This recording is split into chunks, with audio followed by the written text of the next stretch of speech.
स्तवन करूं, स्तवन करूं, स्तवन करूं ईसु तारूं। वचन सुनीने ग्रहण करूं सहु, तेने पंथे चालू। स्तवन करूं, स्तवन करूं, स्तवन करूं ईसु तारूं। કેમ છો મિત્રો? સ્તવન બાઇબલ અભ્યાસ કાર્યક્રમમાં આપ સર્વનું હાર્દિક સ્વાગત છે. ફરી એકવાર આપ અમારા આ કાર્યક્રમમાં સામેલ થયા છો તે બદલ ખૂબ જ આભાર.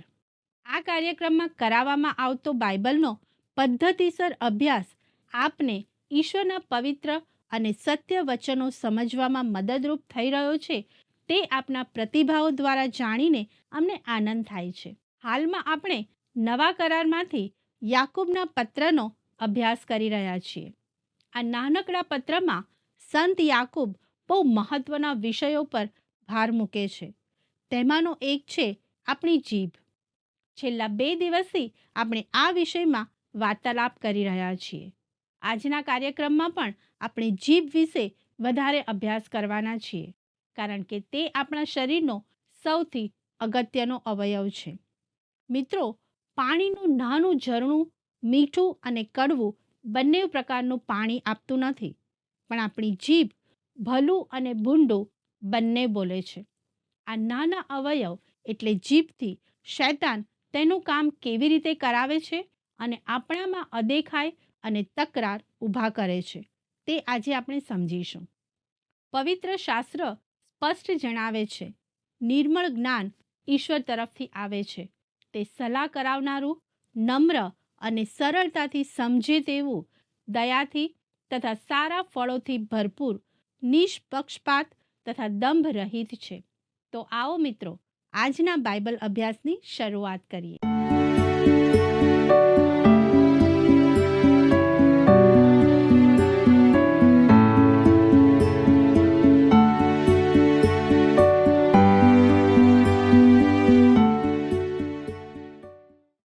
નમસ્કાર મિત્રો, ફરી એકવાર સ્તવન કાર્યક્રમમાં આપ સર્વને મળતા મને ખૂબ આનંદ થાય છે.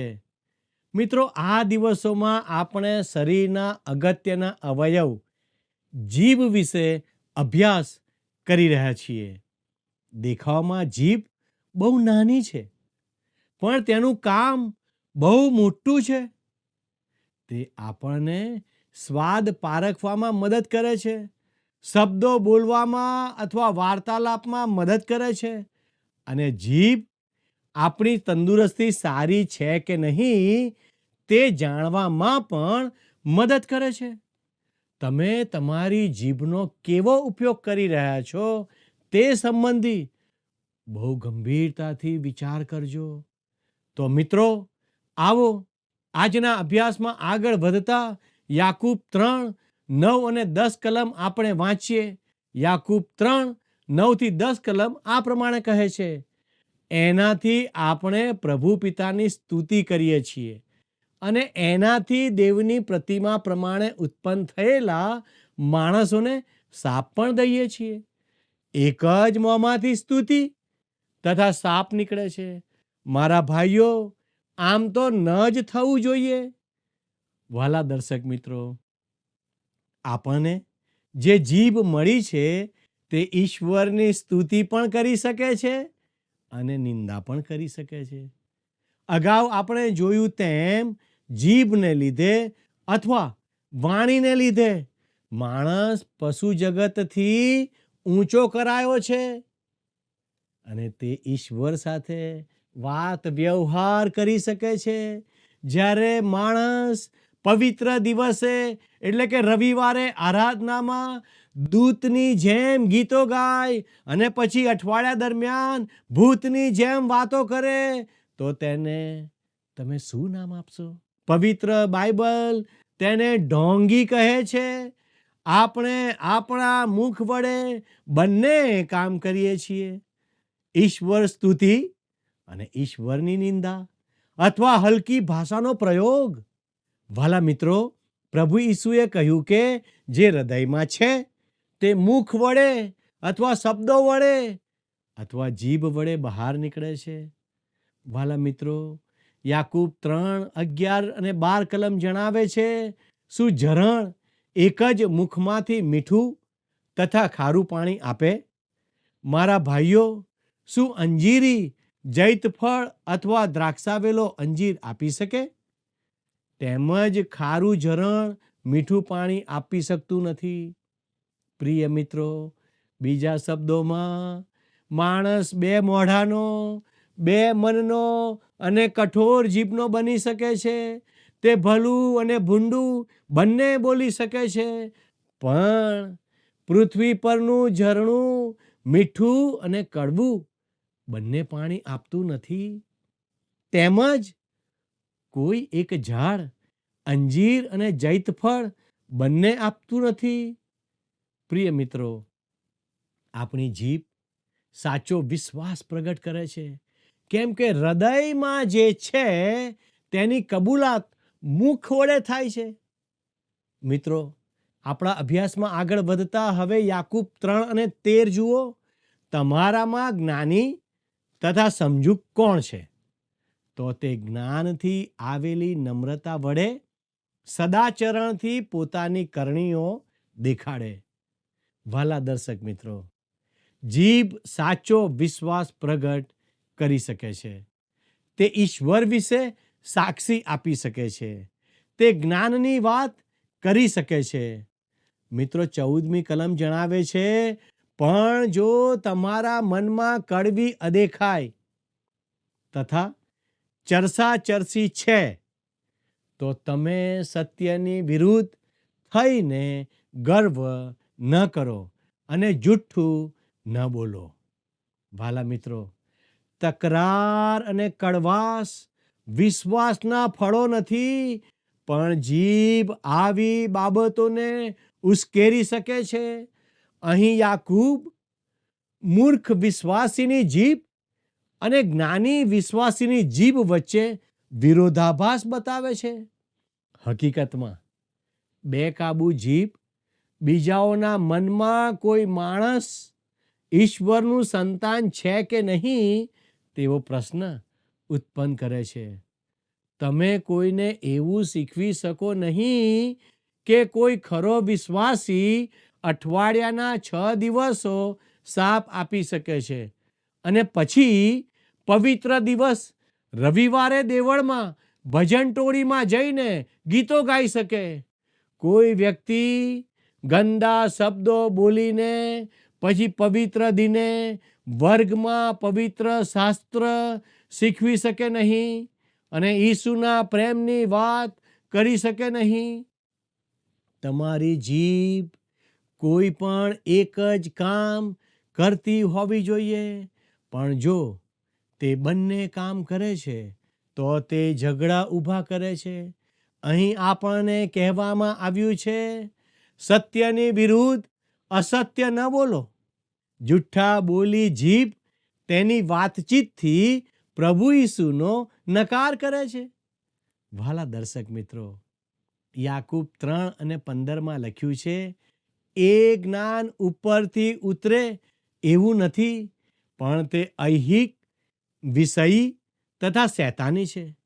વાલા મિત્રો, અહીં યાકૂબ ખૂબ સ્પષ્ટતાથી જણાવે છે કે તકરાર અને અદેખાઈ ઈશ્વરથી ઉપજતા નથી.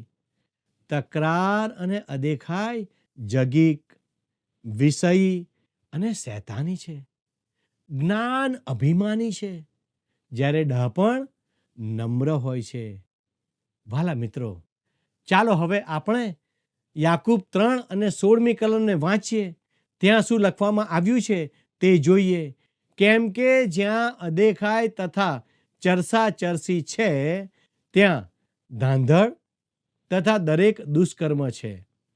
વાલા દર્શક મિત્રો, બેકાબુ જીભ અદેખાઈ અને તકરાર ઊભા કરે છે, જે ધાંધળ તથા દરેક દુષ્કર્મ તરફ દોરી જાય છે. વાલા મિત્રો, પવિત્ર શાસ્ત્ર બાઇબલ સ્પષ્ટ જણાવે છે કે ઈશ્વર ધાંધળ અથવા ગૂંચવાડાના સર્જક નથી. આજે વિશ્વમાં જે ગૂંચવાડો કે ધાંધળ જોવા મળે છે તે આ નાના અવયવ જીભથી ઊભું કરાયેલું શૈતાનનું કામ છે. ભલા દર્શક મિત્રો, તેનાથી ઘણી બધી મુશ્કેલીઓ ઊભી કરવામાં આવે છે. આ કલમ હવે પછી યાકૂબ જે કહેવા માંગે છે તેના અધ્યાય સાથે સંકળાયેલી છે, જ્યાં તે જગતની અથવા ભૌતિક બાબતો ખરેખર શું છે તેનો તે અર્થ જણાવે છે. વાલા મિત્રો, યાકૂબ 3:17 આપણે વાંચીએ, પણ જે જ્ઞાન ઉપરથી છે તે પ્રથમ તો નિર્મળ, પછી સલાહ કરાવનારું, નમ્ર, સહેજે સમજે એવું, દયાથી તથા સારા ફળોથી ભરપૂર, નિષ્પક્ષપાત તથા દંભ રહિત છે. અહીં નિર્મળનો અર્થ છે જે ભળી ગયું નથી, કે મિશ્રણ થઈ ગયું નથી, કે ઓગળી ગયું નથી, પણ તે મૂળ સ્થિતિમાં જ છે. આવું જ્ઞાન ઈશ્વર તરફથી આવે છે. તેને યાકૂબ સ્પષ્ટતાથી ઓળખાવે છે. તે સલાહ કરાવનારું, નમ્ર અને સરળતાથી સમજે તેવું, દયાથી તથા સારા ફળોથી ભરપૂર, નિષ્પક્ષપાત તથા દંભ રહિત છે. વાલા દર્શક મિત્રો, ડૉક્ટર સેમ્યુઅલ જ્વેમેર નામના લેખક એ હકીકત જણાવે છે કે જુઠ્ઠું શિક્ષણ હંમેશા તકરાર, ઈર્ષા અને મુશ્કેલી ઊભી કરે છે. તમે જગતની દુષ્ટતાને એક માનવી તરીકે સમજાવી શકો નહીં. તે માનવીય છે કે જેથી અન્ય ધર્મો સફળ થયા છે. તેઓ અલૌકિક છે પણ દુનિયાવી રીતે. પ્રિય મિત્રો, જે કોઈ બાબત તમારામાં ભાગલા પડાવે અને ઝઘડા ઉપજાવે તે ઈશ્વર તરફથી નથી, એ ખાતરીથી સમજો અને ખાતરીથી માનજો. તમે તમારા સિદ્ધાંતવાદનો ગર્વ કરો છો, પણ જો તમે ઝઘડા ઊભા કરો છો તો તમે જુઠ્ઠા માર્ગે છો. વાલા મિત્રો, હવે આપણે યાકૂબ 3:18 શું લખ્યું છે તે જોઈએ. વળી જે સલાહ કરાવનારાઓ શાંતિમાં વાવે છે તેઓ ન્યાયપણું લણે છે. વાલા મિત્રો, આ તો વિશ્વાસના ફળો છે. શાંતિ સ્થપાય અને સમાધાન થાય તે પહેલાં ન્યાયપણું હોવું જ જોઈએ. આ સંદેશો આજે ઝઘડતા અને યુદ્ધ કરતા દરેક દેશોને પહોંચાડવો જોઈએ કે ન્યાયપણા વગર શાંતિ અશક્ય છે. વાલા દર્શક મિત્રો, ગીતકર્તા કહે છે તે મુજબ એક દિવસ આવી રહ્યો છે જ્યારે શાંતિ અને ન્યાયપણું એકબીજાને ચુંબન કરશે. આજે તેઓ એકબીજાને ઓળખતા પણ નથી, તેઓ એકબીજાને સ્વીકારતા પણ નથી. પણ ગીતશાસ્ત્રનું પુસ્તક તેનો 85મો અધ્યાય અને 10મી કલમ જણાવે છે, કૃપા તથા સત્યતા એકબીજાની સાથે મળેલી છે. ન્યાયપણાએ તથા શાંતિએ એકબીજાને ચુંબન કર્યું છે. વાલા મિત્રો, 3જા અધ્યાયમાં યાકૂબના પત્રનો પ્રથમ મુખ્ય ભાગ સમાયેલો છે, જેમાં યાકૂબ સાચા વિશ્વાસની સત્યતા રજૂ કરે છે. વિશ્વાસમાં તફાવત છે. તમે ખોટી વાત માની શકતા નથી, અથવા તમે તમારું માથું હલાવીને તેને વિશ્વાસ કરી દો. પણ ઉદ્ધારક વિશ્વાસ એ છે જે સારા કૃત્યો ઉત્પન્ન કરે છે. આ 3 અધ્યાયોમાં યાકૂબે વિવિધ રીતો દર્શાવી છે જેનાથી ઈશ્વર આપણા વિશ્વાસની કસોટી કરીને તેને સાચો ઠેરવે છે. સૌ પ્રથમ ઈશ્વર કસોટીઓ વડે વિશ્વાસને ચકાસે છે. પ્રખ્યાત બાઇબલના શિક્ષક ડૉક્ટર રિચાર્ડ એચ સ્મ્યુચ, જેઓને વર્ષો સુધી કિડનીની મુશ્કેલ બીમારી હતી, તેમણે દુઃખ સહન વિશે લખ્યું, જો દરેક દર્દનું મૂળ દૂર કરી દેવામાં આવે તો પૃથ્વી પરના જીવનનું કોઈ ખાસ મહત્વ જ ન રહે. તેમ છતાં આપણામાંના મોટા ભાગના જે બાબતો આપણને દર્દ આપે તેની સામે બંધ કરીએ છીએ, અને એમ જે મોટો લાભ મળવાનો છે તેને આપણે ભારે ખોટ ગણીએ છીએ. આપણે જાણીએ છીએ કે દરિયાઈ છીપલામાંનો જીવ ખૂબ ચતુર હોય છે. જ્યારે કોઈ દર્દદાયક રેતી જેવો પદાર્થ તેના છીપલામાં પ્રવેશ કરે ત્યારે તે પોતાના સૌથી મૂલ્યવાન ભાગથી તેને સરળતાથી આવરી લે છે અને તેનું મોતી બનાવે છે. તે દર્દ દેનાર પદાર્થને મોતીની રચનામાં ઢાળતા પેલું દર્દ જતું રહે છે. તેથી સાચું મોતી એ તો દર્દ પરનો વિજય છે. આજે આપણા જીવનમાં જે દર્દ પ્રવેશ કરે છે તે મોતીમાં ફેરવવાની આપણા માટેની તક છે. મોતી બનાવવાની પ્રક્રિયા છે. જેમ જેમ શૈતાન આપણા પર વધુ દર્દ ધકેલતો જાય તેમ તેમ આપણે વધુ મોતી પ્રાપ્ત કરીશું. આપણે ફક્ત દર્દોને આવકારવાના છે અને તેમને આપણા પ્રેમ અને આપણો સૌથી મૂલ્યવાન ભાગથી આવરણ કરવાનું છે. અને જેમ જેમ મોતી બનતું જશે તેમ તેમ દર્દ આનંદમાં પરિણમતું જશે. વહાલા દર્શક મિત્રો, આમ જો આપણે ધારીએ તો આપણી પાસે કેટલા બધા મોતીઓનો સંગ્રહ થાય. વહાલા દર્શક મિત્રો, આપણે જોયું કે પહેલી બાબત, ઈશ્વર મુશ્કેલીઓથી વિશ્વાસને ચકાસે છે. બીજી બાબત, ઈશ્વર ભૂંડાઈ વડે વિશ્વાસની કસોટી કરતા નથી. ત્રીજી બાબત, ઈશ્વર વચનથી વિશ્વાસને તપાસે છે.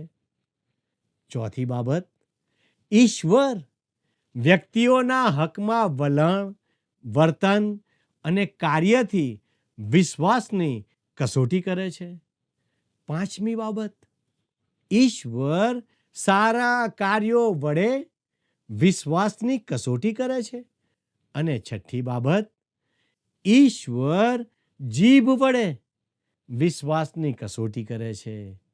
યાકૂબે બહુ સ્પષ્ટતાથી જણાવ્યું કે વિશ્વાસીના જીવનમાં સાચો વિશ્વાસ મળી જ આવશે. વહાલા મિત્રો, આજે તમારો વિશ્વાસ ક્યાં છે? શું તમે તમારા વિશ્વાસની કસોટીમાં પાર ઉતરો છો? શું તમે દરેક પરિસ્થિતિમાં ઈશ્વરને વિશ્વાસુ રહીને આગળ વધો છો? વહાલા દર્શક મિત્રો, આ વિશે મારે અને તમારે વિચાર કરવાની જરૂર છે. વહાલા દર્શક મિત્રો, આ વિશે વિચાર કરતા આવો આપણે ફરીથી યાકૂબનો પત્ર 3 અધ્યાય તેની 9 થી 18 કલમને વાંચીએ. ત્યાં આ પ્રમાણે નોંધવામાં આવ્યું છે, એનાથી આપણે પ્રભુ પિતાની સ્તુતિ કરીએ છીએ અને એનાથી દેવની પ્રતિમા પ્રમાણે ઉત્પન્ન થયેલા માણસોને શાપ પણ દઈએ છીએ. એક જ મોંમાંથી સ્તુતિ તથા શાપ નીકળે છે. મારા ભાઈઓ, આમ તો ન જ થવું જોઈએ. પ્રિય મિત્રો, 11મી કલમ જણાવે છે, શું ઝરણ એક જ મુખમાંથી મીઠું તથા ખારું પાણી આપે? 12મી કલમ જણાવે છે, મારા ભાઈઓ, શું અંજીરી જૈત ફળ અથવા દ્રાક્ષાવેલો અંજીર આપી શકે? વહાલા દર્શક મિત્રો, તેમજ ખરું ઝરણ મીઠું પાણી આપી શકતું નથી. 13મી કલમ જણાવે છે, તમારામાં જ્ઞાની તથા સમજૂક કોણ છે? તો તે જ્ઞાનથી આવેલી નમ્રતા વડે સદાચરણથી પોતાની કરણીઓ દેખાડે. પણ જો તમારા મનમાં કડવી અદેખાઈ તથા ચરસા ચરસી છે, તો તમે સત્યની વિરુદ્ધ થઈને ગર્વ ન કરો અને જૂઠું ન બોલો. 15મી કલમ આ પ્રમાણે કહે છે, એ જ્ઞાન ઉપરથી ઉતરે એવું નથી, પણ તે ઐહિક, વિષયી તથા શૈતાની છે. 16મી કલમ કહે છે, કેમ કે જ્યાં અદેખાઈ તથા ચરસા ચરસી છે, ત્યાં ધાંધળ તથા દરેક દુષ્કર્મ છે. 17મી કલમ કહે છે, પણ જે જ્ઞાન ઉપરથી છે તે પ્રથમ તો નિર્મળ, પછી સલાહ કરાવનારું, નમ્ર, સહેજે સમજે એવું, દયાથી તથા સારા ફળોથી ભરપૂર, નિષ્પક્ષપાત તથા દંભ રહિત છે. અને 18મી કલમ આ પ્રમાણે કહે છે, વળી જે સલાહ કરાવનારાઓ શાંતિમાં વાવે છે, તેઓ ન્યાયપણું લણે છે. વહાલા દર્શક મિત્રો, આજે આ ઈશ્વરના વચને મારી સાથે વાત કરી છે. આજે આ ઈશ્વરનું વચન તમારી સાથે વાત કરી શકે છે. શું તમે આજે કોઈ ચોક્કસ નિર્ણય કરશો? ઈશ્વર આ વચનો સમજવા અને એ વચન પ્રમાણે જીવન જીવવા આપ સર્વને મદદ કરો, એ જ મારા હૃદયની પ્રાર્થના છે. આવો આપણે પ્રાર્થના કરીએ. વહાલા પ્રભુજી, અમે તમારો ખૂબ ખૂબ આભાર માનીએ છીએ, કારણ કે આજે તમે યાકૂબના પત્રના 3જા અધ્યાયમાંથી મારી સાથે વાત કરી છે. પ્રભુ, તમે મારા લોકની સાથે વાત કરી છે. અમારી પ્રાર્થના છે પ્રભુ, તમે અમને મદદ કરો કે અમે તમારી બીકમાં જીવન જીવનાર બાળકો બનીએ અને દેવ, અમારા જીવન મારફતે તમને મહિમા આપનારા બની જઈએ. અમારા દરેક દર્શક મિત્રોને તમારી કૃપામાં રાખો, તમારા સામર્થ્યમાં રાખો અને એમની દરેક જરૂરિયાતને તમે પરિપૂર્ણ કરો. અમારી આ પ્રાર્થના ઈસુના નામમાં માગીએ છીએ, માટે સાંભળોને સ્વીકાર કરો. આમેન. વહાલા દર્શક મિત્રો, ઈશ્વર આપ સર્વની સાથે રહો અને આજનો દિવસ આપ સર્વને માટે આનંદનો, ઉલ્લાસનો, ઉમંગનો અને પ્રભુની બીકમાં જીવવાનો બની રહે, એ જ પ્રાર્થના સાથે હું આપની વિદાય લઉં છું. આમેન.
સંકટને દુઃખો આવે તો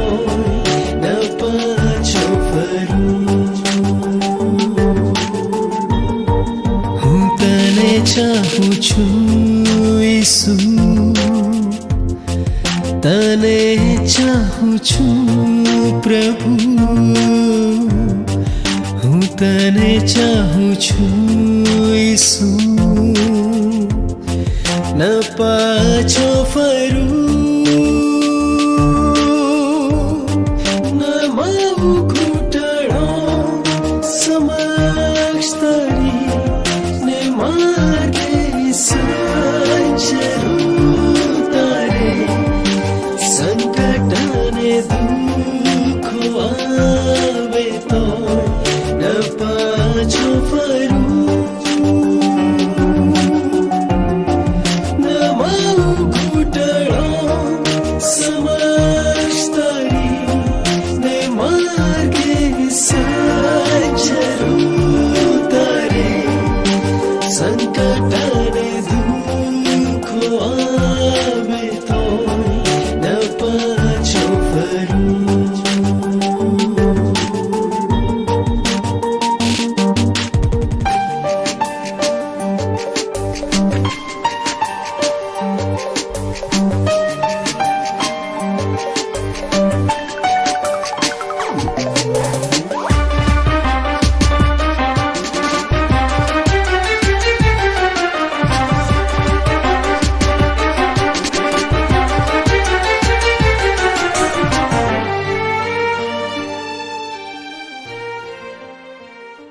વાલા મિત્રો, દરિયાઈ છીપલાના ઉદાહરણ દ્વારા આજે આપણે શીખ્યા કે આપણા જીવનમાં જે દર્દ પ્રવેશ કરે છે તેને મોતીમાં ફેરવવાની આપણી પાસે તક છે.